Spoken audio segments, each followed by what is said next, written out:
जय श्री कृष्ण। राधे राधे। आइए सुनते हैं जितिया या जीवित पुत्रिका व्रत की पौराणिक कथा।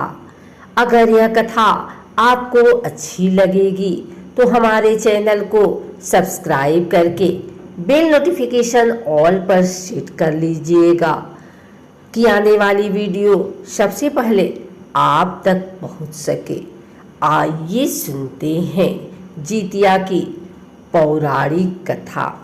पौराणिक कथा के अनुसार एक बार एक गरुड़ और एक मादा लोमड़ी नर्मदा नदी के पास एक हिमालय के जंगल में रहते थे। दोनों ने कुछ महिलाओं को पूजा करते और उपवास करते देखा और खुद भी इसे देखने की कामना की। उनके उपवास के दौरान लोमड़ी भूख के कारण बेहोश हो गई और चुपके से भोजन कर लिया। दूसरी ओर चील ने पूरे समर्पण के साथ व्रत का पालन किया और उसे पूरा किया। परिणाम स्वरूप लोमड़ी से पैदा हुए सभी बच्चे जन्म के कुछ दिन बाद ही खत्म हो गए और चील की संतान लंबी आयु के लिए धन्य हो गई। इस कथा के अनुसार जीमूतवाहन गंधर्व के बुद्धिमान और राजा थे। जीमूतवाहन शासक बनने से संतुष्ट नहीं थे और परिणाम स्वरूप उन्होंने अपने भाइयों को अपने राज्य की सभी जिम्मेदारियां दी और अपने पिता की सेवा के लिए जंगल में चले गए।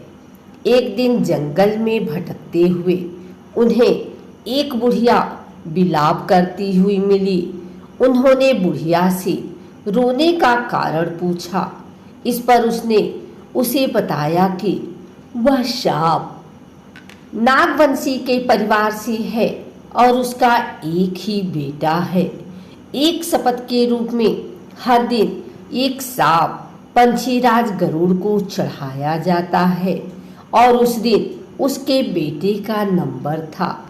उसकी समस्या सुनने के बाद जीमूतवाहन ने उन्हें आश्वासन दिया कि वह उनके बेटे को जीवित वापस लेकर आएंगे। तब वह खुद गरुड़ का चारा बनने का विचार कर चट्टान पर लेट जाते हैं। तब गरुड़ आता है और अपनी अंगुलियों से लाल कपड़े से ढके हुए जीमूतवाहन को पकड़कर चट्टान पर चढ़ जाता है। उसे हैरानी होती है कि जिसे उसने पकड़ा है वह कोई प्रतिक्रिया क्यों नहीं दे रहा है। तब वह जीमूतवाहन से उनके बारे में पूछता है। तब गरुड़ जीमूतवाहन की वीरता और परोपकार से प्रसन्न होकर सांपों से कोई और बलिदान नहीं लेने का वादा करता है। मान्यता है कि तभी से ही संतान की लंबी उम्र और कल्याण के लिए जितिया व्रत मनाया जाता है। जितिया व्रत की कथा महाभारत काल की घटना से जुड़ी है।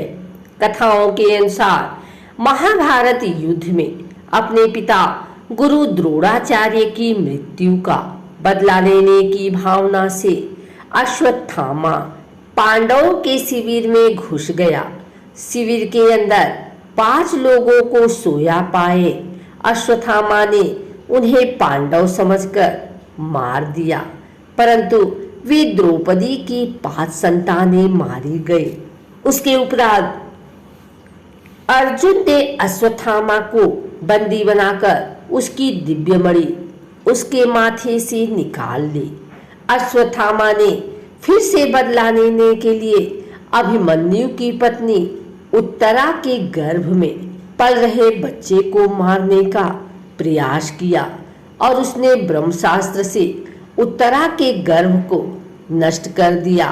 तब भगवान श्री कृष्ण ने उत्तरा की अजन्मी संतान को फिर से जीवित कर दिया। गर्भ में मरने के बाद जीवित होने के कारण उस बच्चे को जीवित पुत्रिका के नाम से भी जाना जाता है। तब उस समय से ही संतान की लंबी उम्र के लिए जितिया का व्रत रखा जाता है।